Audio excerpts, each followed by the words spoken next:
Hey everybody, welcome back to another film of the week. Hope you guys have been enjoying the content on the channel as of late. As you can tell, I am heading off to work, and I'm actually just wanting to talk about this film now, just because my thoughts are percolating, and I prefer to just have my some very solid thoughts right now, rather than recording it when I'm not in the mood, or not having the greatest form of clarity, So we're gonna do another film of the week, and obviously in our last video, when this video comes out, because I'm actually oddly enough recording this review before I do the Dawn of the Planet of the Apes review, which I think should illustrate my general love for this particular entry in the series.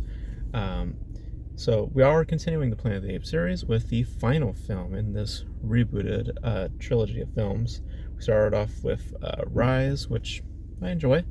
Then we went to Dawn, which I think is a step up from Rise, and thematically and technically, generally speaking, just a step up from the first film. And now we get to the last film of the series before we enter Kingdom of the Planet of the Apes, which is due to come out in May. That film being War for the Planet of the Apes, which was directed once again by Matt Reeves, who comes back from directing Dawn of the Planet of the Apes, as well as co-writing. Not sure if he had a co-writing or any writing credits in the last film, but that's sort of the information that I have. This follows up from Dawn of the Planet of the Apes a few years later, and now humans and apes no longer wish to coexist. They are now waging a battle for what the Colonel would ultimately shape it as, is a holy war in establishing the dominance of the Earth as we know it. Will it be the species of apes, or will it be the species of humanity still? And amidst all this, Caesar, once again played by Andy Serkis, is wrestling with the events of the last film, specifically with his dealings with Koba, who was the antagonist who sort of started the entire war to begin with. Dealing with grief, wrestling with his own morality, asking questions. You could see it on his face, that it is really dawning on him, to use a certain word. One night, the Colonel visits Caesar, not in a friendly way, and events unfold, and what happens from that is that Caesar takes it upon himself on a revenge quest, because the Colonel does the unthinkable, and that's spirals him down a path of vengeance and more of a journey of morality and questioning where his values lie, and how that ultimately may shape him generally as a person. So, and how that also coincides or correlates to the other side of that coin, which is that of humanity, with the Colonel played by Woody Harrelson. So it's a film that is much more like Dawn, in that it is more about a study of themes, more about a study of ideas, and I think capitalizes on that much more than what Dawn does, because Dawn still has that counterpoint to where it is about, there is a human component that is very, very present, and almost in some respects is kind of sort of the perspective that we take on in that specific film. With this film, it is the very, very first time where the person that we are following, the main point of view, is that of Caesar.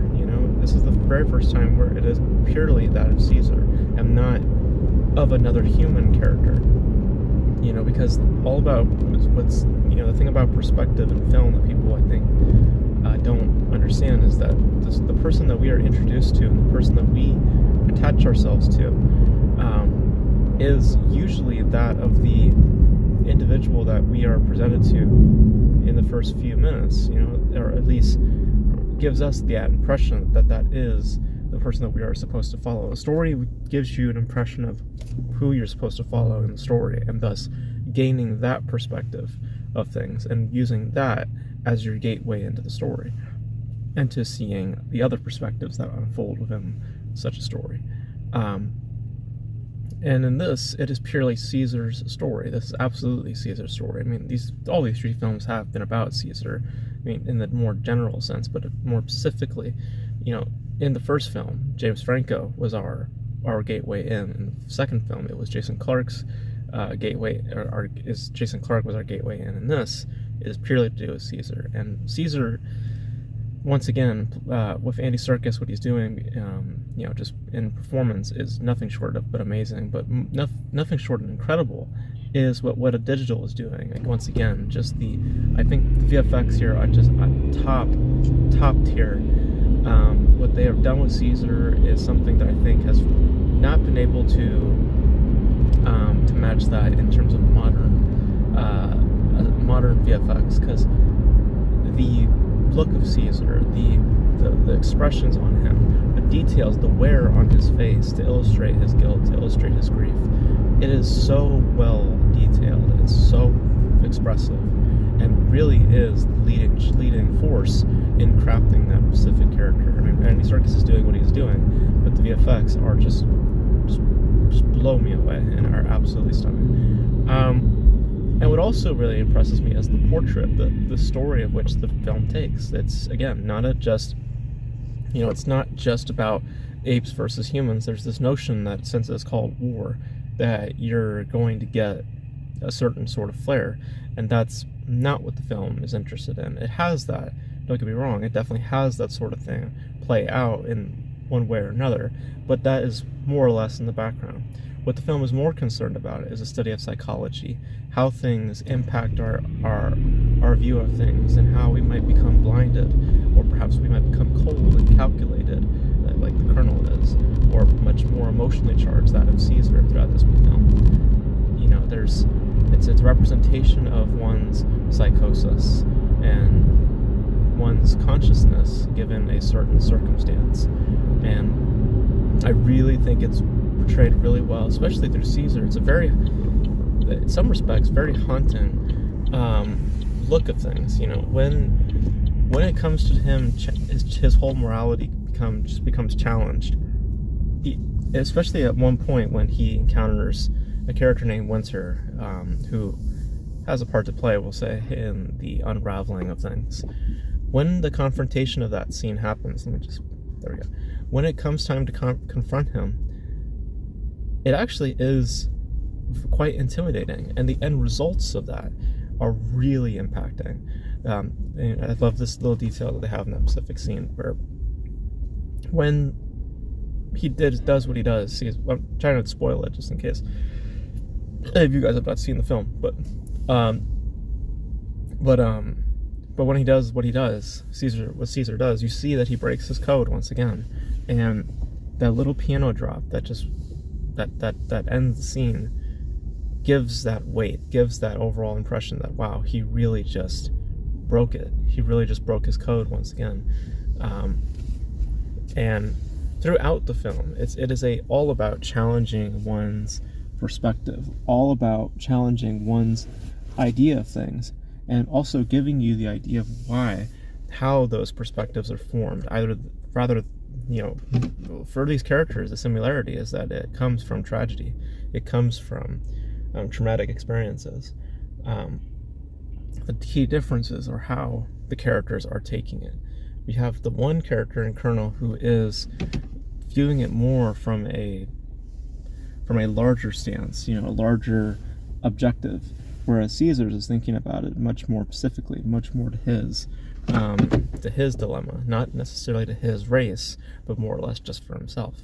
And how, again, like that, the whole idea about what the Colonel says about the war, that being a holy war, it very much is, again, another factor to this film, because it's not just bickering. It is an actual, there is scope to the film, even though it is actually pretty isolating for a large portion of it, because it eventually evolves into sort of a concentration camp story.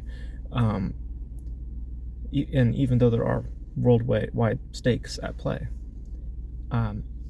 So I think the best way to put it, like with all these films, Mark Kermode, I think he put it best about just the description of these films. They are very intelligent blockbusters, because the budgets that these films occupy, and the appeal, and um, ultimately just um,